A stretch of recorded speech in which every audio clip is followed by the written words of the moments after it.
الناس اللي دايما بيقللوا من قيمتك، الناس اللي دايما بيحسسوك ان انت ولا حاجة، الناس اللي دايما بيخرجوك عن شعورك ويخلوك دايما متضايق وغضبان.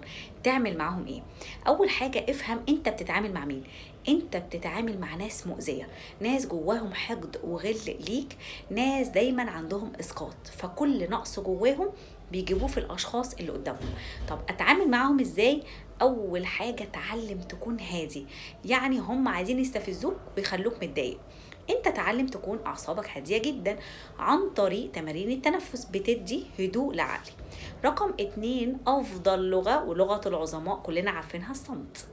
انت تتجاهل الناس دي طول الوقت، انا مش بتكلم، انا كلامي في شغلي في افعالي، عيني دايما مش على الناس اللي حواليا، عينك على اهدافك، عينك على طريقك اللي هينجحك، عينك على انجازاتك اللي بتعملها يوميا. طول ما انا بنجح، طول ما انت بترد على الناس دي ان انتوا ولا حاجة، انتوا في حتة وانا في حتة تانية خالص، ده الرد الصح اللي ترد بيه عليهم.